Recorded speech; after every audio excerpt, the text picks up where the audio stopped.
ಇಂದೇ ಡೌನ್ಲೋಡ್ ಮಾಡಿ ಮತ್ತು ನಿಮ್ಮ ನೆಚ್ಚಿನ ಶೋಗಳನ್ನು ಆನಂದಿಸಿ.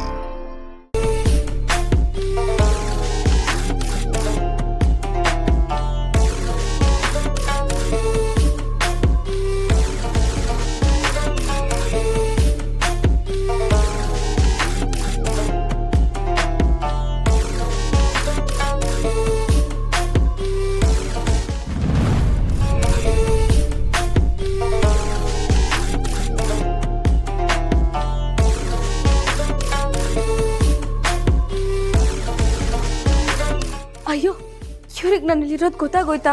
ವಿಶ್ವನೇ ನನ್ನ ಇಲ್ಲಿ ಇರ್ಸಿರೋದು ಅಂತ ಗೊತ್ತಾದ್ರೆ ಮತ್ತೆ ನನ್ನ ಮೇಲೆ ಅನುಮಾನ ಪಡ್ತಾರೆ. ಈಗ ಏನಪ್ಪ ಮಾಡೋದು? ಚಂದನ, ಯಾಕಮ್ಮ ನಾನು ನೋಡಿ ಶಾಕ್ ಆಯ್ತಾ ಅಥವಾ ಏನು ಮಾತಾಡಬೇಕು ಅಂತ ಯೋಚನೆ ಮಾಡ್ತಾ ಇದೀಯಾ? ಅಮ್ಮ ಪ್ಲೀಸ್ ನನ್ನ ಬಗ್ಗೆ ತಪ್ಪು ತಿಳ್ಕೊಬೇಡಿ ಅಮ್ಮ. ಇದರಲ್ಲಿ ವಿಶ್ವ ಅವ್ರದ್ದು ಏನೂ ತಪ್ಪಿಲ್ಲ. ಅದು ನಾನು ಹೊರಗಡೆ ಎಲ್ಲಾದರೂ ಇದ್ದರೆ ನಂಗೆ ಏನಾದರೂ ಆಗುತ್ತೆ ಅಂತ ಅವರಿಲ್ಲಿ ನನ್ನ ಕರ್ಕೊಂಡು ಬಂದು ಇರಿಸಿದ್ದಾರೆ. ಪ್ಲೀಸ್ ಅಮ್ಮ, ನಾನು ಇಲ್ಲಿಂದ ಹೊರಟ್ಬಿಡ್ತೀನಿ, ಇಲ್ಲಿರೋದಿಲ್ಲ. ದಯವಿಟ್ಟು ನನ್ನ ಕ್ಷಮಿಸ್ಬಿಡಿಮ್ಮ. ಚಂದನ, ತಪ್ಪೇ ಮಾಡಿಲ್ಲ ಅಂದಮೇಲೆ ಕ್ಷಮೆ ಯಾಕೆ ಕೇಳ್ತಾ ಇದೆಯಮ್ಮ? ತಪ್ಪೆಲ್ಲ ನಂದೆ. ನಾನು ನಿನ್ನ ಹತ್ರ ಕ್ಷಮೆ ಕೇಳಬೇಕು. ಅಮ್ಮ ಏನು ಹೇಳ್ತಿದ್ದೀರಾ? ಹೌದಮ್ಮ, ನೀನು ಯಾವತ್ತೂ ತಪ್ಪು ಮಾಡಲ್ಲ. ಇಲ್ಲಾಗಿರೋದ್ರಲ್ಲಿ ನಿಂದೇನು ತಪ್ಪಿಲ್ಲ. ಯಾಕೆಂದ್ರೆ ನಿನ್ನ ಮೈನಲ್ಲಿ ಹರಿತಾ ಇರೋ ರಕ್ತ ಅಂಥದ್ದು, ಅದು ಯಾವತ್ತೂ ತಪ್ಪು ಮಾಡಕ್ ಬಿಡಲ್ಲಮ್ಮ. ಅಮ್ಮ ನೀವು ಏನು ಹೇಳ್ತಿದ್ದೀರಾ ನಂಗೆ ಒಂದು ಅರ್ಥ ಆಗ್ತಿಲ್ಲ. ಅಂದರೆ ನಿಮಗೆ ನನ್ನ ಬಗ್ಗೆ ಗೊತ್ತಾ? ನಾನು ಯಾರು ಅಂತ ಗೊತ್ತಾ? ನನ್ನ ಕುಟುಂಬದವ್ರು ಗೊತ್ತಾ?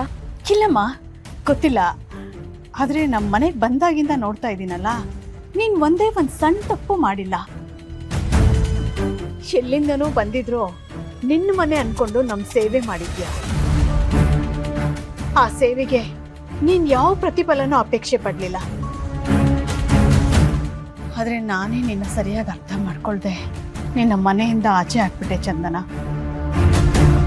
ನೀನು ನಮ್ಮ ಮನೆ ಮಗಳಿದ್ದಾಗೆ. ಅಲ್ಲಲ್ಲ, ನೀನು ನಮ್ಮ ಮನೆ ಮಗಳೇ.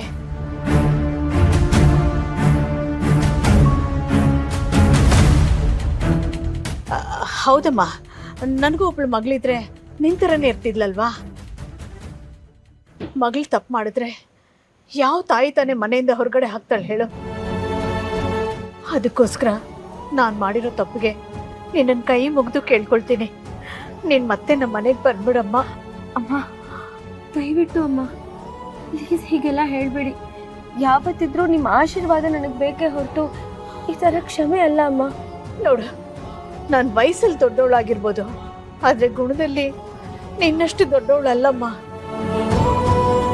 ನಿನ್ನಂತ ಗುಣವಂತ ಮೇಲೆ ಅನುಮಾನ ಪಟ್ಟು ದೊಡ್ಡ ತಪ್ಪು ಮಾಡಿಬಿಟ್ಟೆ ನಾನು. ದಯವಿಟ್ಟು ನನ್ನನ್ನು ಕ್ಷಮಿಸ್ಬಿಡು ಚಂದನ. ಅಮ್ಮ ಪ್ಲೀಸ್ ಹೀಗೆಲ್ಲ ಮಾಡಬೇಡಿ ಅಮ್ಮ, ದಯವಿಟ್ಟು. ಈಗಲೂ ನೋಡು, ನಾನು ನಿನ್ಗೆ ಅಷ್ಟೆಲ್ಲ ನೋವು ಕೊಟ್ರು ಸ್ವಲ್ಪನೂ ಕೋಪ ಮಾಡ್ಕೊಳ್ಳಿಲ್ಲ. ನನ್ನ ಹತ್ರ ಅನುಕಂಪದಲ್ಲಿ ಮಾತಾಡಿ ನಿನ್ ದೊಡ್ಡತನ ತೋರಿಸ್ತಾ ಇದೀಯ. ಈ ಗುಣ ಎಲ್ಲ ಹೆತ್ತ ತಾಯಿಯಿಂದ ಬಳುವಳಿಯಾಗಿ ಬರೋದಲ್ವಾ? ನಿಜಕ್ಕೂ ನಿನ್ನ ಹೆತ್ತ ತಾಯಿ ಪುಣ್ಯವಂತ.